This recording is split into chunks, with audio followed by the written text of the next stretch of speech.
ভালোবাসাতে যে পেয়েছি আঘাত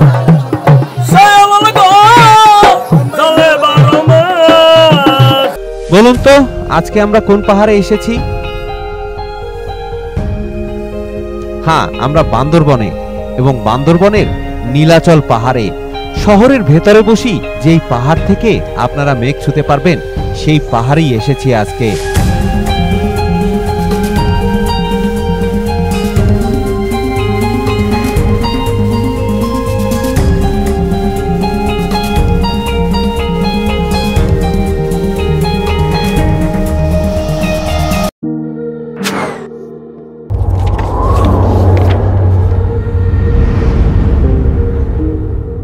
বন্ধুরা, গত পর্বে আমরা আপনাদেরকে নীলগিরিটা ঘুরিয়ে দেখেছি, আর আজকের পর্বে আমাদের গন্তব্য হচ্ছে নীলাচল পাহাড়।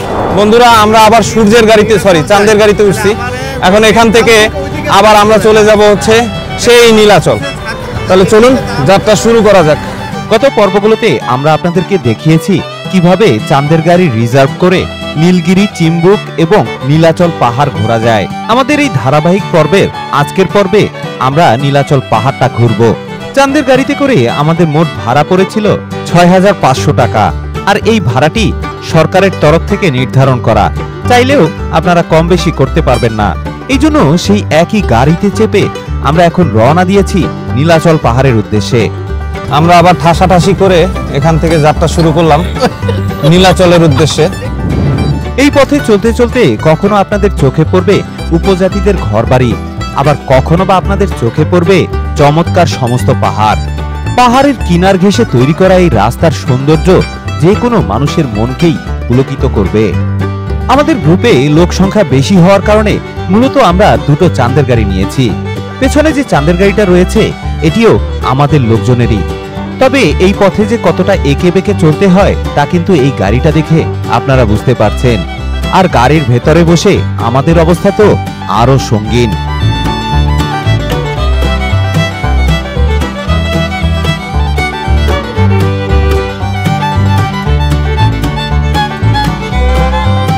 আমরা এখন নীলাচল পাহাড়ে যাচ্ছি। ইনশাল্লাহ সময়ের আগে আমরা পৌঁছে যাব। ওখানে আসলে 5টার পরে আর থাকতে দেয় না, 5টার আগে আমাদেরকে ইনশাল্লাহ পৌঁছাতে হবে। নীলগিরি থেকে নীলাচল পাহাড়ের দূরত্ব হচ্ছে প্রায় 41 কিলোমিটার, আর পুরো পথটা পাহাড়ি আঁকাবাঁকা রাস্তা ধরে চলতে হয়। তবে আমাদেরকে কিন্তু বান্দরবন শহর পার হয়ে তারপরে যেতে হবে। মূলত এটি বান্দরবন শহর পার হয়ে কিছুটা ঢাকার রাস্তার দিকে পড়েছে। আর অল্প কিছুক্ষণের মধ্যে আমরা বান্দরবন চলে যাব। এখান থেকে আর 3 কিলোমিটার পথ বাকি রয়েছে। এখন বাজে হচ্ছে 4টা 20। ইনশাল্লাহ আর 15-20 মিনিটের মধ্যে চলে যেতে পারবো নীলাচলে। আবার 5টার পরে গেলে ওখানে যাওয়া যায় না। অবশেষে আমরা বান্দরবন শহরে পৌঁছে গিয়েছি। এখান থেকে আর খুব বেশি একটা সময় লাগবে না, আর এখান থেকে নীলাচলের দূরত্ব খুব বেশি একটা নয়। কিন্তু একই কাণ্ড, আমরা বান্দরবন শহরে ঢোকার পরেই দেখছি সব গাড়ির গন্তব্যই হচ্ছে সেই নীলাচল পাহাড়।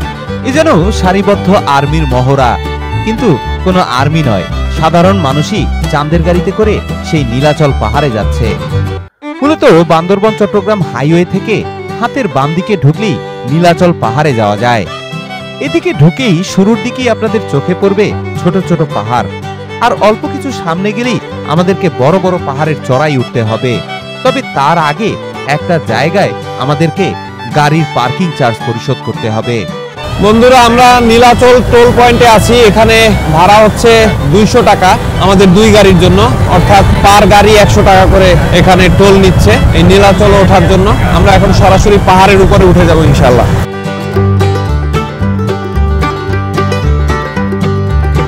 বান্দরবন শহরের মধ্যে সর্বোচ্চ পাহাড় কোনটা, এই প্রশ্নের উত্তরে প্রথমেই আসবে নীলাচলের নাম। সমুদ্রপৃষ্ঠ থেকে এর উচ্চতা প্রায় 1600 ফুট। এই কারণে বান্দরবন শহরের কোনো পাহাড়ে উঠে আরামে আপনারা মেঘ ধরতে চাইলে এই নীলাচলে আপনাদেরকে আসতেই হবে। আমরা এখন আঁকাবাঁকা রাস্তা ধরে প্রায় 1600 ফুট উপরে চলে যাব, আর সেটাও আবার সবচেয়ে রোমাঞ্চকর রাস্তায়। এই পাহাড়টা অনেক উঁচু, এখন থেকে শুরু হয়ে গেল উচ্চতা।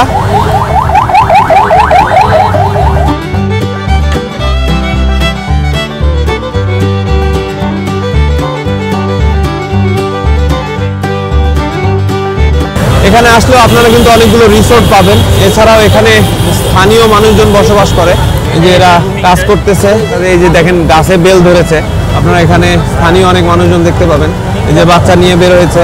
মূলত এই অঞ্চলে আপনারা যে আদিবাসীদের দেখতে পাচ্ছেন এরা হচ্ছে রোহিঙ্গা। এরা কিন্তু এই বর্তমান সময়ে আসা রোহিঙ্গা নয়, এরা সেই 1784 সালে এই অঞ্চলে এসেছিল এবং তখন থেকে এরা বান্দরবন, রাঙামাটি এবং খাগড়াছড়িতে বসবাস করে আসছে। কথা বলতে বলতে আমরা কিন্তু চড়াইয়ের অনেকটা উপরে চলে এসেছি, আর এখান থেকেই চমৎকার পাহাড়ের দৃশ্য দেখা যাচ্ছে। সামনের পাহাড়ের শেষ চড়াইটা উঠলেই আমরা কিন্তু নীলাচল পাহাড়ে উঠে যাব। বন্ধুরা আমরা এখন নেমে যাব, আমরা নীলাচল চলে যাব, কারণ এখানে প্রচুর বড় একটা জ্যাম লেগেছে। আমরা যদি এই গাড়ির আশায় বসে থাকি তাহলে আর নীলাচল দেখা হবে না, সন্ধ্যা হয়ে যাবে। এখানে বিশাল জ্যাম লেগেছে। আমরা এখন সরাসরি চলে যাব নীলাচলে হেঁটে হেঁটে। আসলে আগেও অনেক পাহাড়ে ওঠার অভ্যাস রয়েছে, তাই এটা কোনো ব্যাপারই না আমাদের জন্য ইনশাআল্লাহ। এই তো কয়েক বছর আগেও পাহাড়ের এক সাইড দিয়ে নীলাচলে উঠে পাহাড়ের অন্য পাশ দিয়ে আবার নামা যেত, কিন্তু বর্তমান সিস্টেম অনুযায়ী পাহাড়ের যেই পাশ দিয়ে উঠতে হয় আবার সেই পাশ দিয়েই নেমে আসতে হয়, যার কারণে এই বিশাল যানজটের সৃষ্টি হয়েছে। যেমনটা দেখতে পাচ্ছেন পেছনে প্রচুর গাড়ির জ্যাম। নীলাচলে এই অবস্থাই হয়, প্রচুর গাড়ির যানজট। আসলে যানজটটাও যে খুব বেশি দূর পর্যন্ত তা কিন্তু নয়। এই যে দেখেন এখানে এসে কিন্তু যানজট শেষ হয়ে গিয়েছে। মূলত এখানে গাড়িগুলো পার্কিং করে রাখে, এই জন্য যানজটটা বেশি। এই যে দেখেন এখানে এসে কিন্তু গাড়ির যানজট শেষ। এতটুকু পথ হেঁটে আসলেই আপনারা সহজে চলে আসতে পারবেন। আমাদেরকে ওই পাহাড়ের উপরে উঠতে হবে। সূর্য প্রায় অস্ত যাচ্ছে। এখানে পাহাড়ে ওঠার পুরো পথটাই পার্কিং দিয়ে যানজট লাগিয়ে রেখেছে। আমরা আল্লাহর রহমতে অলমোস্ট চলে এসেছি। এই যে দেখেন এখানে হলো পার্কিং, এই পার্কিং এর কারণে এখানে যানজটটা লাগে। আমরা এখন নীলাচল পর্যটন কেন্দ্রে চলে এসেছি। মানুষজন পিঁপড়ার মতো একের পর এক ভিতরে ঢুকতেছে। দেখেন এখানে শুক্রবার হওয়ার কারণে প্রচুর ভিড়। এখানে আমাদেরকে ঢোকার জন্য প্রথমে টিকিট কাটতে হবে। এখানে একটা কাউন্টার করা হয়েছে। আগে আসলে এই ধরনের টিকিট কাউন্টার কিছু ছিল না, কারণ অনেক কিছু কিরিকাসি তৈরি করা হয়েছে। দেখেন বন্ধুরা এখানে 50 টাকা করে টিকিট প্রবেশ ফি। আমরা এখন ভেতরে যাচ্ছি। এখানে রেখে দেবেন না, আমরা ভিতরে চলে গেলাম। আসলে অনেক পরিবর্তন করা হয়েছে। আগে এইসব বাগান টাগান কিছুই ছিল না, এখন বাগান করা হয়েছে। আমাদের সামনে যেতে হবে, সামনে একটা রেস্ট হাউস আছে। আসলে ভিতরে অনেক দূর হাঁটা লাগে। আগে আসলে এই পুরো পথটা আমরা সরাসরি গাড়ি নিয়ে উপরে উঠে যেতাম। এখন দেখেন এখানে একটা পার্কিং করা হয়েছে এবং একদিক দিয়ে উঠে আমরা অন্য দিক দিয়ে নেমে যেতাম। এখন দিনের পরিবর্তনে বিভিন্ন টাইপের সিন্ডিকেট যেভাবে সারা বাংলাদেশে চলছে অ্যাজ ইউজুয়াল, ঠিক সেভাবেই হয়েছে। এবং মানুষের সেবা, যেটা সেবার মানটা কমে গিয়েছে। ভোগান্তি, এখানে নিচে দাঁড়িয়ে মনে করেন যে ওঠা নিয়ে একটা বিশাল ঝামেলা।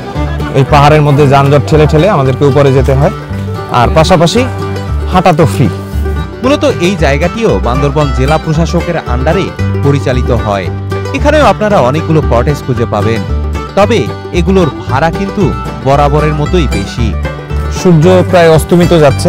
এখান থেকে সবচেয়ে মজার জিনিসটা হচ্ছে বান্দরবন শহরের পুরা ভিউটা দেখা যায়। এই জন্যই এই নীলাচল পাহাড়টা খুব বিখ্যাত এবং শহরের মধ্যে এটাই সর্বোচ্চ চূড়া। দেখেন এইখানের সিনটা অতীব চমৎকার। যেমনটা দেখতে পাচ্ছেন এখান থেকে পুরা বান্দরবনের দৃশ্য দেখা যায় এবং শেষ বিকালের সূর্য অস্ত যাচ্ছে। এদিকে একটা লাল আভা তৈরি হয়েছে, নিচে মেঘ, তার নিচে ধোঁয়াশা ধোঁয়াশা একটা শহরের আভা দেখা যাচ্ছে। আর পাহাড় তো রয়েছেই। জায়গাটা দেখেন অনেক বড় এরিয়া নিয়ে তৈরি করা হয়েছে। এখানে সুন্দর একটা বেঞ্চ তৈরি করা হয়েছে। মহিলাদের আঙ্গুলের ভিতরে মানুষজন বসে আছে। এখনো আমাদেরকে অনেকটা উপরে উঠতে হবে। এখানেও কটেজ রয়েছে। আসলে বান্দরবনের খুব ভালো ভালো জায়গাগুলোতে সবগুলোতেই রিসোর্ট রয়েছে। আপনারা আপনাদের পছন্দ মতো জায়গায় থাকতে পারবেন। এখানে একটা কটেজের চার্ট টানানো রয়েছে। এই যে এটা হচ্ছে রিসোর্টে প্রবেশ পথ।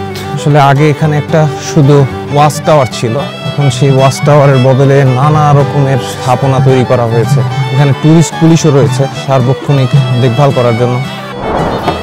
এখানে আবার অনেকগুলো দোকানপাট আছে। আসলে বিশাল জায়গা, এখানে আপনারা অনেক কিছু পাবেন। এখানে আসলে বিভিন্ন দোকানপাটে বিভিন্ন খাবার দাবারও আছে। পুরো এলাকা জুড়ে আসলে দোকানপাট। বন্ধুরা, এখানে যেমনটা দেখতে পাচ্ছেন খুব সুন্দর একটা এন্ট্রি করা হয়েছে। এগুলো আসলে কিছুই ছিল না একটা সময়, চমৎকার সব স্থাপনা। আবার গান বাজনা পরিবেশন চলছে।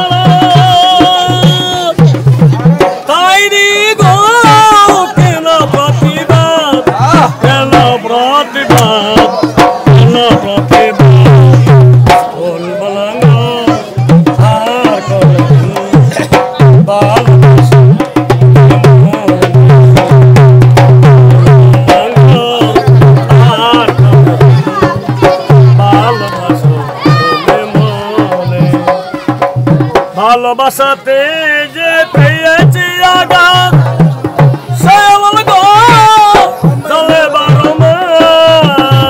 বিভিন্ন রকমের অ্যামিউজমেন্ট অপশন এখানে, বাচ্চা বুড়ো সবাই ওঠানামা করে আসলে। এই যে একটা বাচ্চা নামলো এইমাত্র। এখানে ব্যাপক ভিড় এই যে নীলাচল পর্যটন কেন্দ্রের এই জায়গাটায়। অবশেষে আমরা সেই নীলাচল ওয়াচ টাওয়ারে এসেছি। আমার জীবনে আমি প্রথমবারের মতো মেঘ ধরেছিলাম এই ওয়াচ টাওয়ারে বসেই। এই জন্য এই জায়গাটি সারা জীবনই আমার জন্য বিশেষ একটা জায়গা হয়ে থাকবে। এটাকে অত্যন্ত চমৎকার করে এখন ডেকোরেশন করা হয়েছে, এত চমৎকার ছিল না এই জায়গাটা। এখানে অনেকগুলো ভিউ পয়েন্ট রয়েছে, এখান থেকে আপনারা দৃশ্য দেখতে পারেন। মানুষের উপচে পড়া ভিড়, যেন মনে হচ্ছে যে আজকে বিশাল কোনো মেলা চলছে। সূর্য প্রায় অস্ত যাচ্ছে, আসলে একদম শেষ মুহূর্তে আমরা এসেছি। এটা হচ্ছে সেই ওয়াচ টাওয়ার, এটার উপর দিয়ে মাঝে মাঝে মেঘ ধরা যায়। এখন অবশ্য আজকে সকালবেলা মেঘ ছিল, এখন কোনো মেঘ নেই। চাইলে এখানে উপরে ওঠা যেত আগে, এখন অবশ্যই যে দেখেন বন্ধ করে দেওয়া হয়েছে। নিচটায় সুন্দর বসার জায়গা রয়েছে। আজ থেকে প্রায় 15 বছর আগে এই জায়গাটিতে কয়েকটা দোকান ছিল, আর পুরো জায়গাটা ছিল একেবারে জনশূন্য। আর এখানে উপজাতিরাই বেচা বিক্রি করত। আর আজকে কতই না পরিবর্তিত হয়েছে। এখানেও একটা ভিউ পয়েন্ট আছে। আসলে সব জায়গায় ভিউ পয়েন্ট আছে, যেদিকে যাবেন সেদিকেই ভিউ পয়েন্ট। আসলে বিশাল এলাকা নিয়ে এই জায়গাটা এখন তৈরি করা হয়েছে, আগে এত কিছু ছিল না। পুরো একটা বিকেল ঘোরার মতো করে এটা তৈরি করা হয়েছে। বসার অনেক জায়গা করা হয়েছে, সুন্দর সুন্দর বেঞ্চ, আর্টিস্টিক বেঞ্চ সবগুলো। এখান থেকে নিচে গেলেও আপনারা অনেকগুলো দোকান দেখতে পাবেন। আবার এই দিক দিয়ে ওঠার ব্যবস্থা আছে।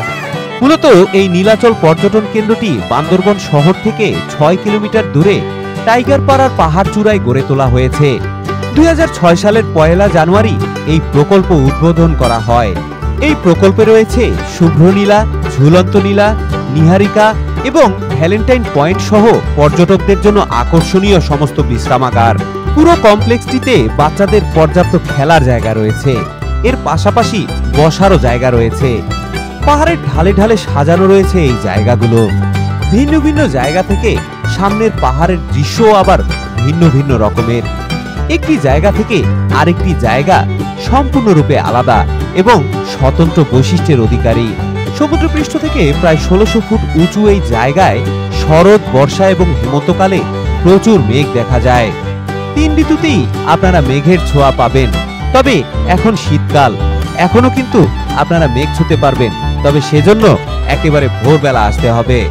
এই নীলাচলের সবচেয়ে আকর্ষণীয় ব্যাপার হলো এটার উপর থেকে পুরো বান্দরবনের শহরটা এক নজরে দেখা যায়। আবার ভাগ্য ভালো হলে আকাশ যদি মেঘমুক্ত থাকে তাহলে তো আপনারা পুরোপুরি কক্সবাজারের সমুদ্র সৈকতও দেখতে পাবেন এই পাহাড়ের উপর থেকেই। এই নীলাচল পাহাড়ের সবচেয়ে আকর্ষণীয় রিসোর্ট হলো মাঝখানের এই নীল রঙের রিসোর্টটি। এটির নাম নীলাচল স্কেপ রিসোর্ট। সাধারণ পর্যটকদের জন্য এই জায়গাটি সূর্যাস্ত পর্যন্ত খুলে দেয়া থাকে। এরপরে শুধুমাত্র এখানে যারা রিসোর্ট ভাড়া নেয় তারাই অবস্থান করতে পারে।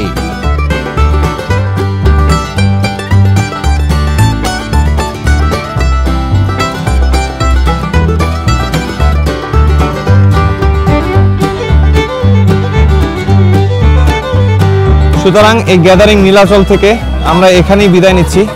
প্রচুর কেওয়াস, প্রচুর মানুষ। সুতরাং আজকের মতো বান্দরবনের এই এপিসোড থেকে আমরা এখানে বিদায় নিচ্ছি। ইনশাআল্লাহ আগামী পর্বে বান্দরবনের অন্য কোনো জায়গায় আবার আপনাদের সাথে দেখা হচ্ছে। সে পর্যন্ত বিদায়। আসসালামু আলাইকুম রহমতুল্লাহ।